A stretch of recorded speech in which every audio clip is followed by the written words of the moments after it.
Hi, and welcome to episode number 3 of the Bone Broth Acne Cure Question and Answer. I'm Toni from cultivatedwellbeingDOTcom, your go-to resource for living a sweet, rich life. In this show, I'll read questions submitted by our readers and do my best to give a great answer. If you have a question of your own, please feel free to email me at toni@cultivatedwellbeingDOTcom, and we'll see if we can't get your question on the next show. Okay, today we have a question from Chloe. Chloe says, I've heard that it's possible to make bone broth in a pressure cooker, and I wanted to ask how long it takes to make it that way. I also wanted to ask, doesn't the water evaporate if you boil it for so long?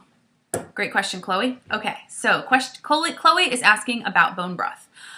Bone broth has been my number one savior for my skin. I experienced acne for years and years and years, and upon drinking bone broth and healing my gut, I was able to clear about 20 years of acne in 2 weeks. Really exciting stuff.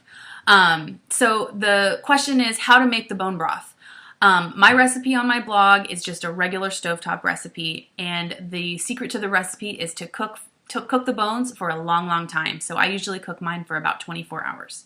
The pressure cooker actually speeds that process right up, and I've had readers write in that they have gotten gelatinous, beautiful, thick, rich bone broth in just 1 hour on the pressure cooker. I have personally never done it this way myself because I make my bone broth in such huge batches that my pressure cooker is too small, and I usually like to make about 10 to 12 jars at a time in my big giant stock pot. It's about a 3-gallon stock pot.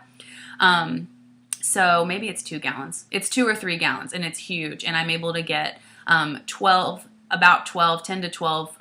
really nice jars of bone broth out of it. So with the pressure cooker, my pressure cooker is definitely not big enough to get that kind of yield, so I don't do it that way. But I have had multiple readers write in and rave with results with how great it is to do it in the pressure cooker.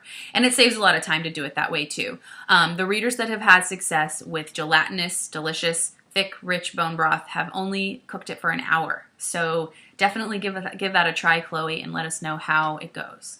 The second part of her question is, doesn't the water evaporate if you boil it for so long? The answer is yes. So when I do mine, I have my big giant stock pot, and I let it reduce down. I make my bone broth, I cook it uncovered and allow the water to evaporate off as the cooking process continues, which really concentrates the nutrients into what's left in the pot.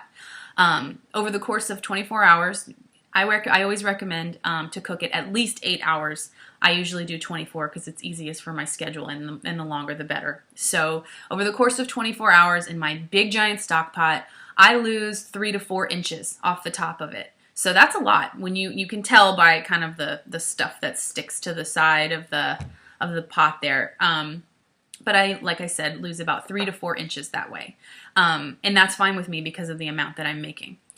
With people doing smaller amounts, that can be a problem because that can be your entire batch right there, evaporated away. So with the pressure cooker, I would say you're not going to worry about that because the pressure cooker inherently has that top on it. You're definitely going to use the top, and then when you release it, a bunch of that steam is going to come out. So that steam, I don't know the science about a pressure cooker, so I'm not going to pretend to say that steam is the equivalent to 24 hours of steam coming off of my stovetop, but that steam is a release. And it's obviously enough of a release for my readers to be still getting like nice thick bone broth that looks like Jell-O when it's in the refrigerator. So that could be your answer. If you're going to do it in the pressure cooker, the answer could be that the steam that comes off is sufficient for really getting a nice thick bone broth.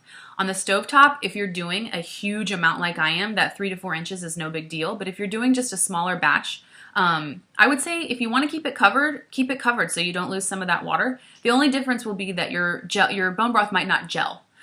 So my bone broth, when I put it in the refrigerator, it ends up looking, I call it chicken Jell-O. When I pull it out of the jar and put it into my coffee cup, I'm literally scooping it with a spoon because it's so gelatinous.